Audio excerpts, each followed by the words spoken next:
गड़बड़ कहाँ हुई? एक बहुत ब्रिलियंट लड़का था, सारी जिंदगी फर्स्ट आया, साइंस में हमेशा 100% स्कोर किया। अब ऐसे लड़के आम तौर पर इंजीनियर बनने चले जाते हैं। सो उसका भी सिलेक्शन IIT दिल्ली में हो गया। वहाँ से बीटेक किया और वहाँ से आगे पढ़ने अमेरिका चला गया और यूनिवर्सिटी ऑफ कैलिफोर्निया से MBA किया। अब इतना पढ़ने के बाद तो वहाँ अच्छी नौकरी मिल ही जाती है। उसने वहाँ भी हमेशा टॉप ही किया, वही नौकरी करने लगा।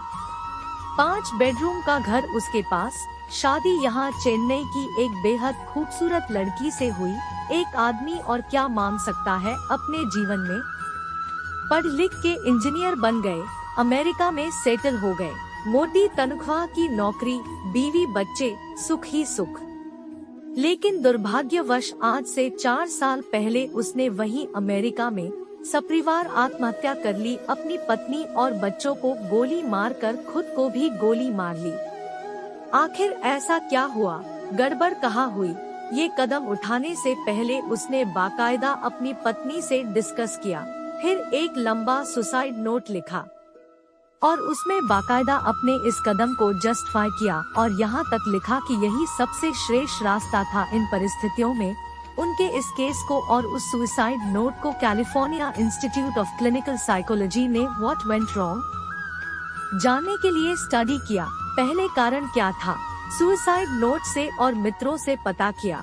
अमेरिका की आर्थिक मंदी में उसकी नौकरी चली गई।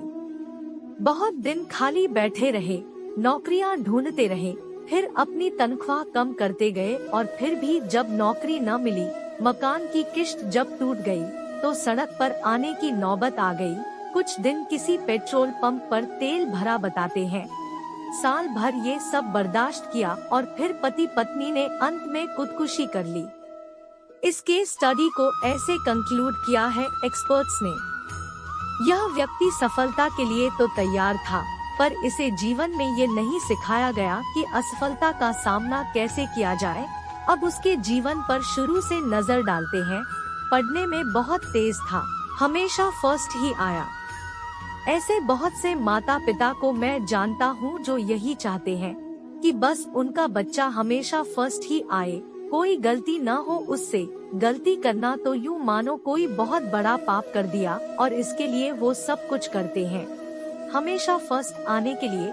फिर ऐसे बच्चे चूँकि पढ़ाकू कुछ ज्यादा होते हैं, सो खेल कूद, घूमना फिरना, लड़ाई झगड़ा, मार पीट, ऐसे पंगों का मौका कम मिलता है बेचारों को। 12th करके निकले तो इंजीनियरिंग कॉलेज का बोझ लद गया बेचारे पर।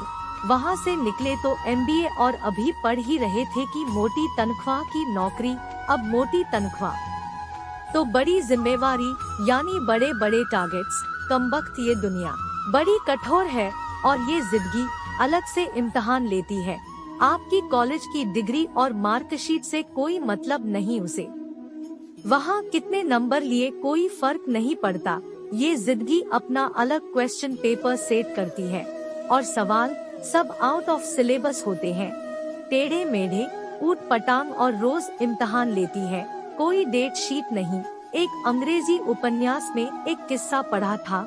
एक मेमना अपनी माँ से दूर निकल गया, आगे जाकर पहले तो भैंसों के झुंड से घिर गया, उनके पैरों तले कुचले जाने से बचा किसी तरह। शिक्षा, बच्चों को बस किताबी क्रीड़ा मत बनाइए। बच्चों को पढ़ाई के साथ साथ धार्मिक, सामाजिक व संस्कार भी देना जरूरी है। हर परिस्थिति को खुशी खुशी धैर्य के साथ झेलने की क्षमता और उससे उबरने का ज्ञान और विवेक बच्चों में होना जरूरी है। बच्चे हमारे हैं, जान से प्यारे हैं।